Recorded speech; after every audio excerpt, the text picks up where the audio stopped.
Good evening दोस्तों, मेरे प्यारे बच्चों।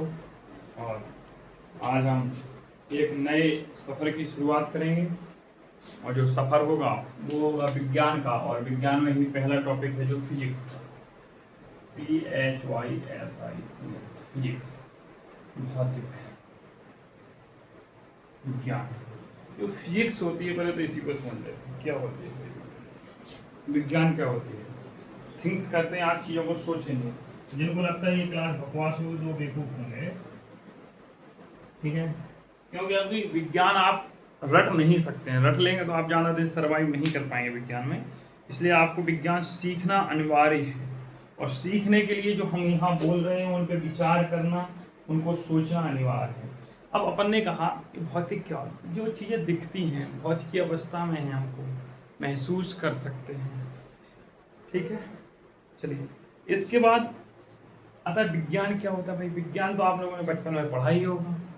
किसी भी विषय का क्रमवार, सुसंगठित, व्यवस्थित तथा प्रायोगिक मान के द्वारा हम जिसे बता सकें क्या होता है, वो सब काय में आता है, विज्ञान में आता है। काय में आता है, विज्ञान। चलो, ये छोटी छोटी चीज हो गई। आज का टॉपिक है हमारा गति। और संभवतः बहुत से बच्चों ने गति पढ़ लिया होगा, तो एक बार आप उस चीज को अपने पास रखते हुए कि हाँ आपने पढ़ा है। मुझे पता है जितने बच्चे क्लास देख रहे हैं लगभग 90% लोगों ने पढ़ा होगा। और मेरा आपसे एक प्रश्न है, गति होती क्या है? कमेंट बॉक्स में आप लिखेंगे, हमको पता है, तो क्लास तो रिकॉर्ड है। अब आप जो लिख रहे हैं वो और मैं जो बोल रहा हूं उसमें अंतर देख रहे हैं। आपने पढ़ा है गति, पढ़ लिया। मेरा आपसे एक क्वेश्चन है पहला, दुनिया में ऐसी कोई वस्तु है जो स्थिर है? ऐसी कोई वस्तु है जो स्थिर है? क्वेश्चन सुनना ध्यान से। दुनिया में ऐसी कोई वस्तु है जो स्थिर है? दूसरा क्वेश्चन, आपको अपने आसपास जो चीजें वस्तु स्थिर दिख रही हैं, क्या वो वास्तव में स्थिर है? अरे मास्टर वो क्या बोल रहा है? अरे आपके पास रखी कुर्सी, आपके पास रखा मेज, आपके पास रखा आपका फोन, क्या आप श्योर हैं कि वो स्थिर है, कंफर्म है? आप कहेंगे जी गुरुजी। और अगर गुरुजी कहते नहीं वो भी गतिमान है, तब तो आप कहेंगे प्रूफ करो। वो तो हम कर ही देंगे, क्योंकि हम जो बात बोलते हैं वो पूरी करते हैं। हम आपसे कहें कि आपके आसपास लगे पेड़, तो आप कहेंगे गुरुजी स्थिर है। तो पहले हम एक और अभी इसमें बता दें कि वो स्थिर नहीं है। एक लॉजिक अभी दिए दे रहे हैं कि पेड़ों में भी वृद्धि होती है, तो उनका प्रकाश और निवृत्ति वो गति करते हैं, ठीक है गुरुजी। वो तो हम लोग भी करते हैं, बिल्कुल करते हैं। अच्छा, हम कहें नहीं इसके अलावा भी पेड़ स्थिर नहीं है, तब आप कहेंगे ऐसा अब हम वीडियो बंद करते हैं, देखेंगे नहीं। तो सुनो, रुक के जाओ, 2 मिनट रुको, अभी तुम्हारे हम कन्फ्यूजन दूर करते हैं। दुनिया में, पूरे विश्व में, पूरे ब्रह्मांड में, संपूर्ण चराचर जगत में, आप जो भी कहो, कोई भी वस्तु स्थिर है ही नहीं अकॉर्डिंग टू फिजिक्स। कोई वस्तु स्थिर नहीं, कोई भी वस्तु स्थिर नहीं है। काहे गुरुजी? हम आपको भी बता रहे हैं। आपको लग रहा है कि आपका फोन स्थिर है, यस बात सही है कि आपको लग रहा है स्थिर है, वो है भी स्थिर। किसकी तुलना में? आपकी नजरों की तुलना में। आप देख रहे हैं कि वो स्थिर है, तब वो स्थिर है। फिर गुरुजी, अब हम आपसे कह रहे हैं कि हमारी पृथ्वी भी तो राउंड अप कर रही है ब्रह्मांड के, सूर्य के चारों ओर। पृथ्वी तो गतिशील है। अगर हम पूछ दें कि अंतरिक्ष में कोई व्यक्ति है और उसके लिए आप स्थिर हैं, तो आप बाबू स्थिर नहीं है। क्योंकि हम जहां रह रहे हैं वही स्थिर नहीं, वही घूम रही ले हुमच का मार रही 23.5 अक्षांश पे झुकी हुई है पृथ्वी। समझ रहे हो कि नहीं? आपको लग रहा है पेड़ पौधे हाँ स्थिर हैं, जब आप उन्हें देखते हो तब स्थिर हैं, लेकिन वो भी ब्रह्मांड के सापेक्ष गतिशील। अरे गुरुजी क्या बोलते रहते हो? तो सूर्य तो स्थिर होगा ना रे बाबू, SST के टीचर से पूछना। सूर्य भी ब्रह्मांड का चक्कर लगा रहा है। पूरे अखल समूचे ब्रह्मांड में, समूची दुनिया में कोई भी चीज स्थिर है ही नहीं। अब गुरुजी हम ये कैसे डिसाइड करें कि कौन सी वस्तु स्थिर है और कौन सी वस्तु गतिमान है? हाँ, अब आया क्वेश्चन। वस्तुएं स्थिर होती हैं, लेकिन वो किसी के सापेक्ष में। जैसे हम तुमसे कहें ये रमेश हैं, ये हमारे रमेश हैं। कौन है? ये रमेश हैं और ये अपनी संगीता है। ये कौन है?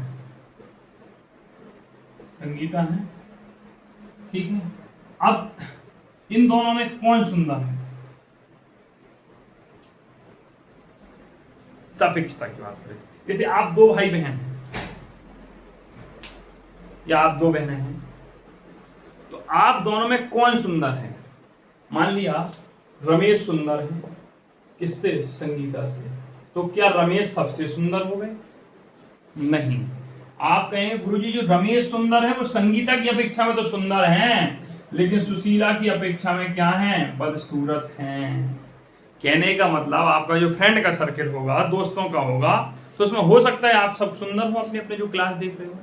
अच्छा, एक ग्रुप के ही 4 बच्चे देख रहे हो, तो तुम में से कोई एक सुंदर है। क्या आप दुनिया में सबसे सुंदर हो? नहीं गुरुजी। निकलोगे तो स्कूल में और सुंदर सुंदर लड़के लड़कियां होंगे, वहां से कॉलेज में जाओगे तो और सुंदर मिलेंगे। तो फिर गुरुजी, अरे मतलब उन 4 में जब तुमने देखा तब तुम सबसे ज्यादा सुंदर हो। तो ऐसे ही आपका जो फोन है वो आपकी स्थिति में स्थिर है, आपका जो मकान है, आपकी जो टेबल है, आपकी जो कुर्सी है, वो आपके सापेक्ष, आपके संदर्भ में स्थित हैं, ना कि समूचे ब्रह्मांड के संदर्भ में। रेफरेंस पॉइंट समझ में आया? हम बात कर रहे हैं संदर्भ बिंदु की, और इसे आप समझ चुके हैं।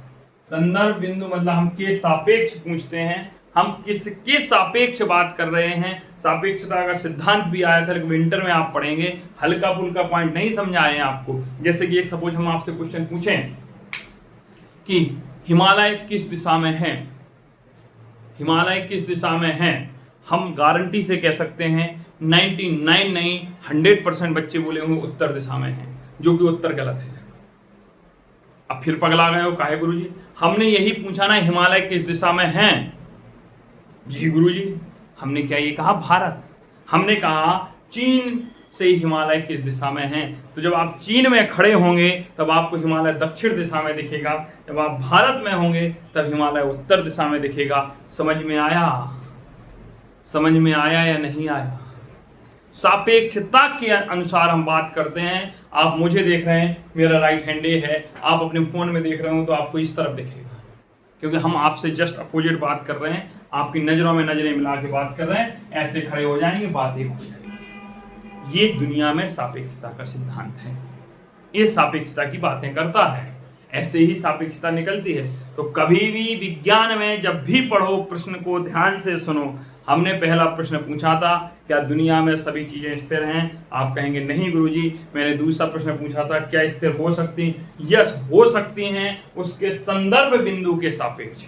अब एक देखो, एक कॉमन एरर जो हम लोग बोलते हैं, भाषागतों की बताते हैं। जैसे हम लोग सब आसपास मार्केट होगा, कोई कहता होगा गाड़ी पे है, फोन आ गया, हेलो कहाँ? बस बस हम आरा पहुंच रहे हैं। कोई फोन करेगा, हाँ बस बस बस गढ़ेनी पहुंचने वाले हैं, ऐसे करेगा। कोई कहता हाँ बस गढ़ेनी आ गया 2 किलोमीटर है, हाँ चपोखरी आ गया 2 किलोमीटर है, हाँ जगदीशपुर आ गया 6 किलोमीटर है। शब्दों को सुनो, जगदीशपुर आ गया, मतलब तुम जगदीशपुर को चला दिए रे, समझ रहे हो? तो ये भाषागत त्रुटियां होती है सापेक्षता देखने पर। आप जा रहे हैं, आप गति कर रहे हैं, आपका वाक्य होना चाहिए बस हम गढ़ेनी पहुंचने वाले हैं, 2 मिनट हैं। ये नहीं कहेंगे आपके गढ़ेनी आ गया, गढ़ेनी नहीं आएगा, आरा नहीं आएगा, चपोखरी नहीं आएगा, जगदीशपुर नहीं आएगा, विहिया नहीं आएगा, आपको जाना होगा। इसी को कहते हैं सापेक्ष। सापेक्ष आप किसके? जैसे आज मैं लगभग 5, 7, 5, 8, 5, 9 होगा, इतना तो आराम से 5.5, 7 से ऊपर ही हूँ, 5 फुट 7 इंच, ठीक है। तो क्या मैं दुनिया में सबसे बड़ा हूँ? नहीं।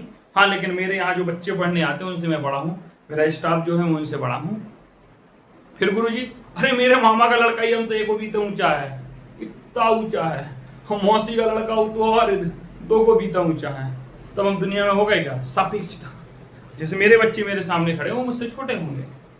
अब अगला देखो क्वेश्चन, जैसे मैं विज्ञान पढ़ा रहा हूँ गति, तो क्या मैं गति सबसे अच्छी पढ़ा लेता हूँ?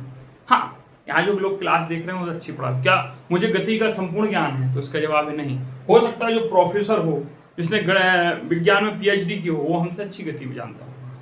तो सापेक्ष समझ रहे हैं ना भैया, कोई भी चीज परफेक्ट नहीं। इसी प्रकार से पूरी दुनिया में कोई भी वस्तु स्थिर नहीं है। चलिए, हमें लगता है कि आपको सापेक्षता समझ में आई होगी, संदर्भ बिंदु समझ में आया होगा। पहली हेडिंग डालो गति, लिखवाएंगे भी, क्वेश्चन भी कराएंगे, समझाएंगे भी, चीजें धीरे धीरे होंगी। हेडिंग डालो गति।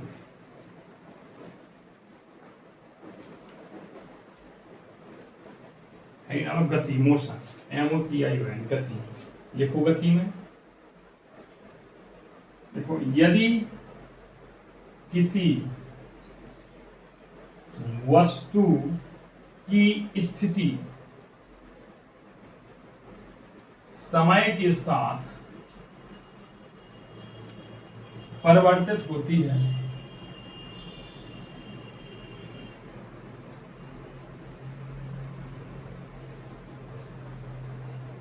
तो इस परिवर्तन को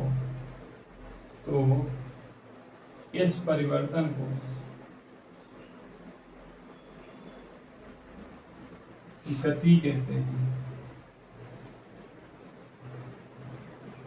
इस परिवर्तन को गति कहते हैं। अब गुरु जी ये कौन सा है? ये देखो, वही सापेक्षता है, समय के साथ वस्तु का परिवर्तन ही। जैसे मैं यहाँ खड़ा हूँ, स्थिर हूँ, आपके सापेक्ष हूँ, आपके सापेक्ष की बात कर रहा हूँ, मेरा कोई परिवर्तन नहीं हुआ। क्या मैं गतिमान हुआ? आप कहेंगे जी गुरु जी, क्या मैं गति में हूँ? क्या मैं गति में हूँ? क्या मैं गति में हूँ? क्या मैं हूँ? ये बोर्ड जो कहते हैं इस तरह, किसके सापेक्ष? आपके सापेक्ष, मेरे सापेक्ष, मेरे संदर्भ बिंदु में इस तरह, दुनिया के संदर्भ बिंदु में इस तरह नहीं है, घूम रही है पृथ्वी। अब वो लॉजिक हटाते हैं, ठीक है। तो यदि किसी वस्तु की स्थिति समय के साथ परिवर्तित हो, इस परिवर्तन को हम गति कहते हैं। इस परिवर्तन को हम क्या कहते हैं? गति कहते हैं। अच्छा, अब दो चीजें होती हैं, एक होती है विराम की गति, एक होती है गति अवस्था और विराम अवस्था। जो गति की अवस्था और विराम अवस्था क्या होती है? विराम अवस्था एक ऐसी अवस्था होती है कि वस्तु पड़ी है और पड़ी रहे, समय के साथ उसमें कोई परिवर्तन ना हो। जैसे कि आपके टेबल पर रखी हुई पुस्तकें, वो एग्जाम टाइम तक बेचारी सुतल रहती हैं, एग्जाम के दिन उठती हैं तब उनमें गति होती है। समझ रहे हो ना? नहीं समझ रहे हो? हाँ समझ रहे हो। जैसे कि आपका पड़ा हुआ टेबल रखा है, बेचारा यूज ही नहीं हो रहा, दीपावली में उठेगा, छठ पूजा के पहले साफ सफाई होगी। जैसे आपके दीवारों पर टंगी हुई घड़ी, चित्र, ये सारी क्या है? स्थिर हैं, समय बदलता जा रहा, महीने निकलते जा रहे, बेचारी रखी है, कोई परिवर्तन नहीं है, समय के साथ उनमें परिवर्तन नहीं हो रहा है, वो विराम की अवस्था में है। क्या है? विराम की अवस्था में। देखो, कॉन्सेप्ट समझते चलना, क्योंकि जो अभी हम ये कह रहे हैं स्थिर है, विराम है, अगला जो टॉपिक फोर्स वाला पढ़ोगे वहां यही पढ़ा जाएगा कि जो विराम है, विराम की अवस्था से वस्तु गति की अवस्था में आती, तो क्यों आती है, क्या कारण होता है। फिर हम कहेंगे याद करो, फिर आप कहना ना गुरु जी भूला गया है। अच्छा बच्चा है, सब पढ़ाई करता है।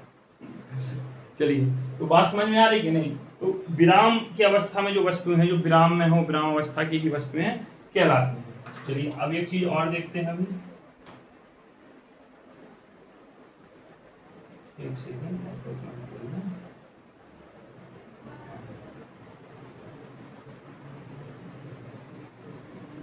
वह अवस्था जिसमें वस्तु की स्थिति किसी संदर्भ बिंदु के सापेक्ष समय के साथ बदलती है, गति कहलाती है। ठीक है,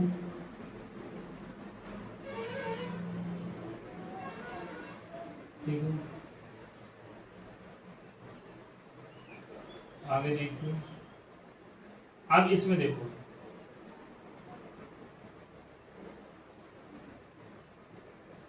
अब हमको एक शब्द मिलेगा अभी, और पहले इन सब के पहले हम एक चीज पढ़ लेते हैं। सदिश, आदेश और सदिश,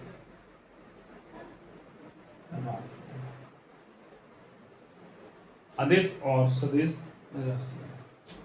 ये हमें पढ़ना है। देखो, हम आपको मूल राशियां पढ़ा चुके हैं, सर विज्ञान की क्लास में पढ़ाए थे, हमको याद है।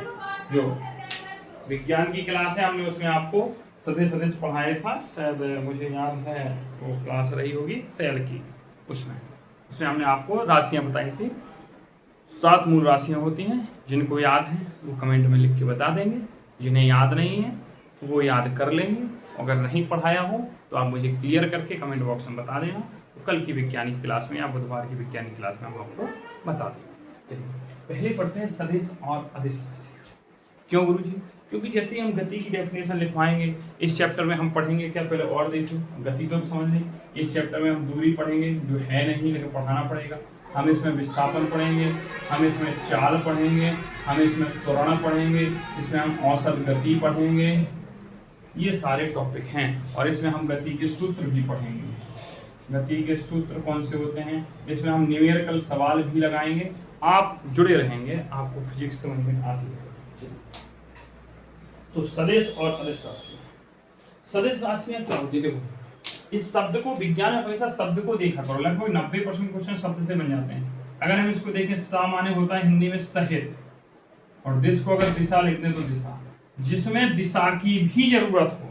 देखो, रिजल्टेंट परिणाम होगा, परिणाम तो होगा, परिणाम होगा, रिजल्ट होगा, रिजल्ट के साथ साथ दिशा बताई जाए, रिजल्ट के साथ साथ दिशा बता दी जाए, वे राशियां क्या होती हैं? सदिश राशियां होती हैं। क्या होती हैं? सदिश राशियां होती हैं। और जिनको सिर्फ आ माने नहीं होता है हिंदी में, हिंदी मास्टर से पूछना, मुझे हिंदी आती नहीं है, जिनमें दिशा की आवश्यकता नहीं होती है, सिर्फ रिजल्ट से ही काम चल जाता है, वे राशियां अदिश राशियां कहलाती हैं। वे राशियां कैसे कहलाती हैं? अदिश राशियां कहलाती हैं। जैसे कि हम आपसे कहें बल, बल कैसा है? सदिश है कि अदिश है? तो हम आपसे पूछ रहे हैं, जैसे हमें इस बोर्ड को हटाना है, हम इसको फोर्स लगा रहे हैं, फोर्स लगा रहे हैं, या सपोज जैसे कि ये मेरा ईयरबड्स है, ठीक है, ये देखो ईयरबड्स है, अब ये यहाँ रखा है, हथेली में दिख रहा है कि नहीं, हमको इसको हटाना है, तो यहाँ से हम हटा रहे हैं, फोर्स लगा रहे हैं। तो इस नियत है ना, भैया यहाँ से फोर्स लगाया, हम इन दोनों चीजों को ऐसे फोर्स लगा रहे, क्या हट रहा है? क्योंकि हम दोनों को बराबर फोर्स लगा रहे हैं। तो जो फोर्स होता है, जो बल होता है, उसकी दिशा नियत होती है, दिशा हमें लगानी पड़ेगी। हम इस दीवार को जेसीबी से हटाना चाहें तो इस दीवार में हम जेसीबी किस तरफ गिराना चाहते हैं, उस तरफ गिराना चाहते हैं तो यहाँ से फोर्स लगाएंगे, अंदर गिराना चाहते हैं तो बाहर से फोर्स लगाएंगे। कहने का मतलब दिशा की जरूरत है कि नहीं? दिशा हमको पता होती है, और जब हमें दिशा पता होती है तो वो चीज़ क्या कहलाने लगती है? सदिश कहलाने लगती है। रिजल्ट है, परिणाम है, परिणाम है, सारी चीजें हैं, लेकिन अगर दिशा जुड़ गई, परिणाम के साथ दिशा जुड़ गई तो सदिश है, परिणाम के साथ दिशा की आवश्यकता नहीं है, अदिश है। जैसे कि हम आपसे कहें कार्य कैसा है, जैसे हम कहें आपको दूरी, अच्छा बताओ, आप दूरी घर से स्कूल जाते हो, स्कूल से घर आते हो कि नहीं आते? कोई दिशा कंफर्म करते हो? नहीं करते। आप कहीं गएंगे, गुरुजी हम तो जाते हैं। देखो, दिशा का क्या मतलब होता है, सुनो, जैसे तुमने यहाँ से चलना स्टार्ट किया, मान लो पॉइंट ए पे तुम्हारा घर, ये पॉइंट बी है, तुम यहाँ से यहाँ तक गए ना, और फिर तुम वापस भी आए, तो ये फिक्स है, कोई इसमें लॉजिक रॉकेट साइंस नहीं कि दिशा की जरूरत होगी ही ये नहीं। तो ऐसे नहीं जा सकते क्या, यूं यूं यूं यूं यूं यूं यूं यूं भी जा सकते, सोचो ऐसे ऐसे ऐसे, और लड़की सब तो चलती भी है, तो लड़का सब ऐसे घूमेगा ना, अरे मैथ की क्लास ना है इसमें, तो नहीं, तो दूरी है। जैसे कि हम आपसे कह रहे हैं समय, समय में आपको सबसे अच्छे समझ में आएगा, बताओ समय के लिए कोई दिशा की जरूरत नहीं होती है। तो आप रीजनिंग पढ़ेंगे, बड़े होके एसएससी जीडी रेलवे की तैयारी करें तो आपको पता है, घड़ी तो खुद बेचारी नेता बनी बैठी है, महारानी है, किंग है रीजनिंग की, कहते हैं क्लॉकवाइज और एंटी क्लॉकवाइज, उसको जरूरत ही नहीं है दिशा की, सवाल ही उसके अलग से बन गए, क्लॉकवाइज एंटी क्लॉकवाइज। काहे लिए बनते? जब 4 दिशाएं दे दी थी हमको, दिशाएं तो सबको पता है ना, नहीं हो पता तो लिख लो, ये नॉर्थ होता है, ये साउथ होता है, ये ईस्ट होता है, ये वेस्ट होता है, नॉर्थ साउथ ईस्ट वेस्ट, उत्तर दक्षिण पूरा पश्चिम, ये पूरब है, ये पश्चिम है, ये उत्तर है, और ये दक्षिण है। उत्तर दक्षिण पश्चिम पूरब, ये दिशाएं आप और हेडिंग लगाइए, क्योंकि हमें लगता है समझा काफी दिया है, अब लिखवा देते हैं अगले 10 मिनट। चलिए, गति की परिभाषा लिख ली होगी, हेडिंग डालो सदिश और अदिश राशियां, इसमें पहली हेडिंग लगाओ अदिश राशि। और ये डेली का डेली याद कर लेंगे, क्योंकि इस पे आधारित आपको क्वेश्चन मिलते रहेंगे। मैथ के क्वेश्चन बनाने के लिए सोचना पड़ता है, इसमें हमें सोचना नहीं पड़ेगा। हम मोबाइल चला रहे होंगे, हम चलाते चैनल पर क्वेश्चन डालते रहा करें। तो आप चैनल के क्वेश्चन करने के लिए स्वभाव आपके देख लिया करो पूरे दिन में कितना क्वेश्चन आए, एक बार में हल कर दिया करो। अदर्स राशियां, स्केलर क्वांटिटीज। चलो देखो, जिन भौतिक राशियों को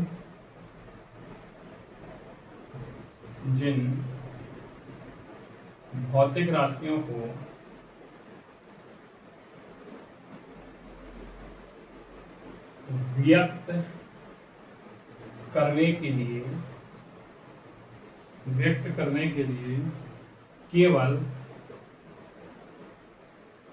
परिमाण की आवश्यकता होती है,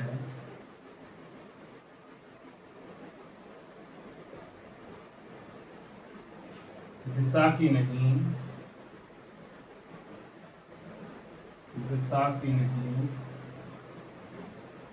अदिश राशियां कहलाती हैं। अदिश राशियां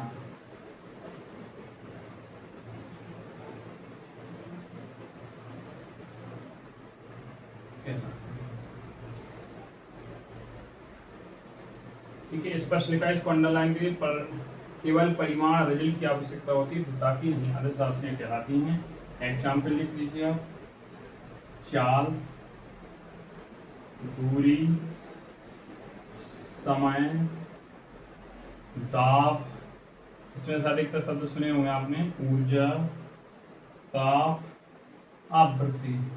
ये आवृत्ति क्लास 8 में सुना होगा, ताप क्लास 6-7 में सुना होगा, ऊर्जा भी सुनी होगी, दाब 8 में सुना होगा, समय, दूरी, चाल सब सुनते ही आए होंगे। अब हेडिंग डालो सदिश राशि।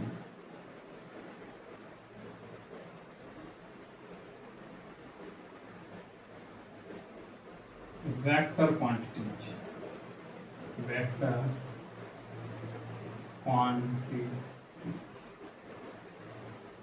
सदिश राशियां, वेक्टर क्वांटिटीज। देखो, जिन भौतिक राशियों को व्यक्त करने के लिए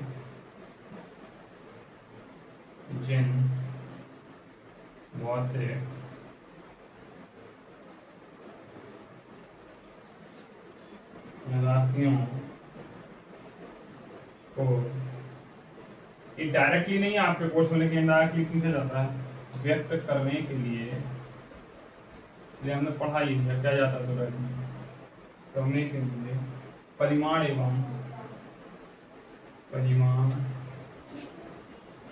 एवं दिशा दोनों की आवश्यकता होती है, सदिश राशियां कहलाती हैं।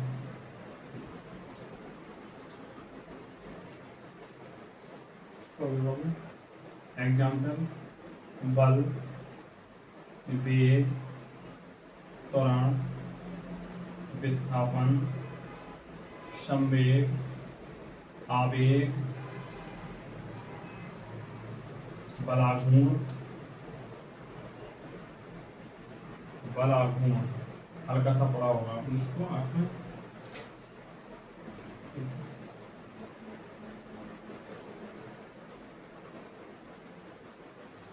और लिखेंगे वालों विराम अवस्था, अगले लिखेंगे वालों विराम अवस्था।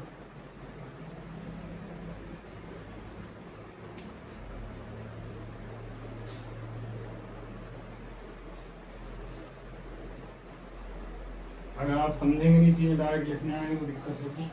हाँ, अब है निकालो विराम अवस्था।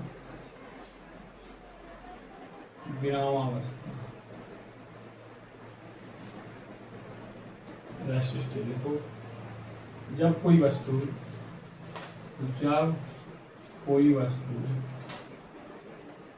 समय के साथ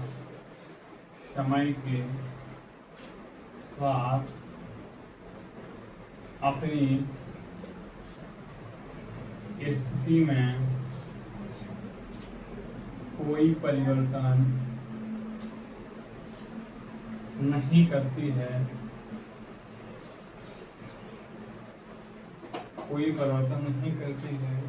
तो वह वस्तु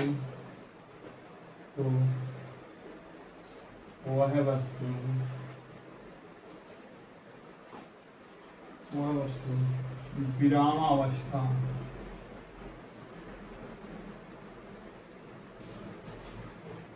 में कहलाती है।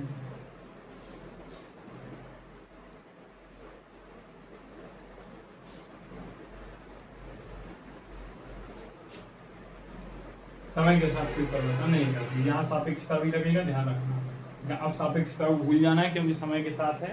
तो संदर्भ बिंदु समझ में आ गया ना आपको, रेफरेंस पॉइंट क्या होता है। मेज पर रखी वस्तु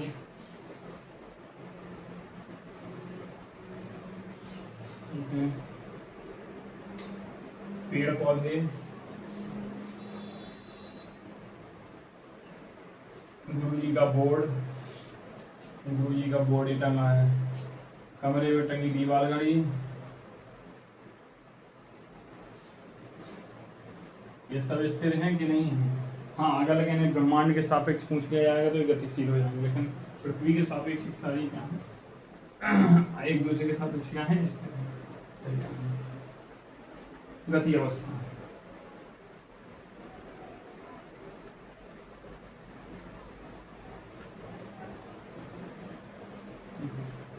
जब कोई वस्तु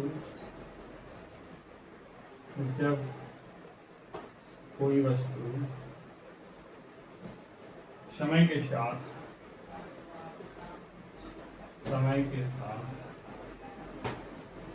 अपनी स्थिति में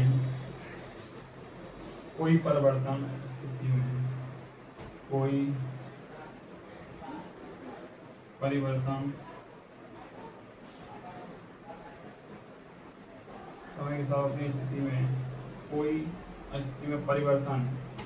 करती है, तो वस्तु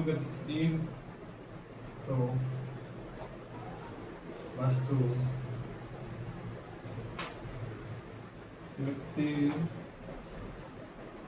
अथवा गति की अवस्था में कहलाती है।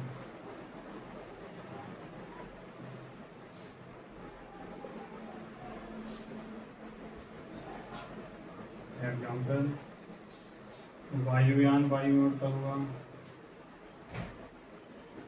सड़क पर चलने वाले वाहन,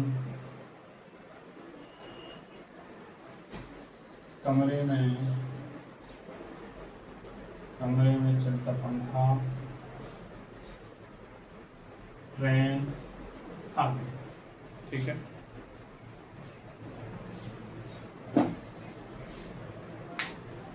आगे देखो।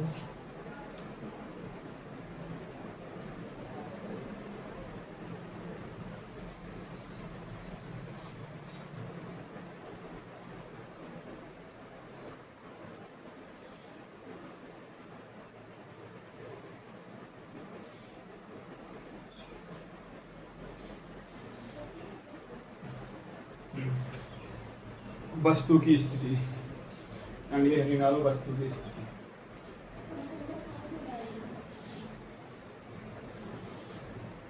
लास्ट हेडिंग होगी, इसके बाद क्लासेस खत्म। निकालो वस्तु की स्थिति।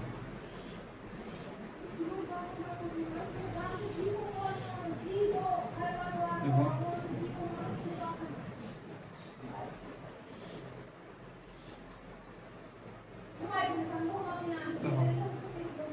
संदर्भ बिंदु के रूप में संदर्भ बिंदु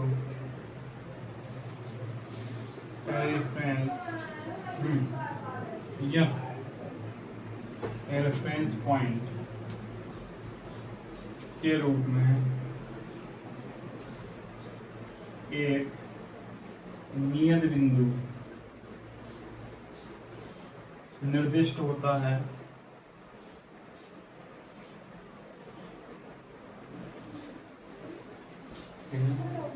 ये तो आप यार इसको अलग से लिखिए ना, इसको अलग से लिखिए ना। संदर्भ बिंदु क्या होता है? रेफरेंस बिंदु के रूप में एक नियत बिंदु निर्दिष्ट होता है। ठीक है, इसको लिखो। अब हेडिंग आरो समय की वस्तु की स्थिति, इसको लिखूंगा 2.1 लिखोगे, दोनों लिखवाने थे। लिखिए समय के किसी क्षण पर,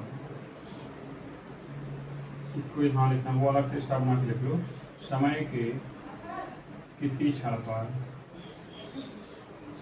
समय के किसी क्षण पर संदर्भ बिंदु के सापेक्ष, संदर्भ बिंदु के सापेक्ष वस्तु की दूरी, वस्तु की दूरी और दिशा उस क्षण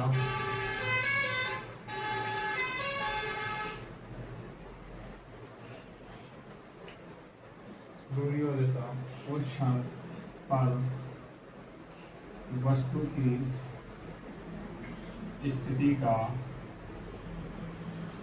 विवरण देती है। देखो, रेफरेंस पॉइंट का संदर्भ बिंदु के रूप में एक नियत बिंदु निर्दिष्ट होता है। मतलब जो रेफरेंस पॉइंट होता है, एक पॉइंट लोकेशन होता है कि भैया इस बिंदु के सापेक्ष हमको बात करनी है। और वस्तु की स्थिति क्या होती है? समय के किसी क्षण पर, मतलब कोई भी, अब किसी क्षण का मतलब क्या होता है? जैसे आपने 10 सेकंड सुना होगा, ठीक है, हम कहें कि 5वें सेकंड पर, ऐसे किसी क्षण पर संदर्भ बिंदु के सापेक्ष वस्तु की दूरी और दिशा, मतलब संदर्भ बिंदु हम कहें कि आप बताओ तो हमारे किस दिशा में, कोई ऐसी शक्ल किया हो, कोई ऐसे किया होगा, समझ रहे हो? तो समय के किसी क्षण पर संदर्भ बिंदु के सापेक्ष वस्तु की दूरी और दिशा उस क्षण पर वस्तु की स्थिति का विवरण देती है। आई होप आपको टॉपिक समझ में आया होगा। कल का जो नेक्स्ट पॉइंट होगा उसमें गति के प्रकार पढ़ेंगे, दूरी चाल पढ़ेंगे और दूरी विस्थापन पढ़ेंगे। इतने टॉपिक कल देखते हैं। Thank you so much, bye bye, good night, take care.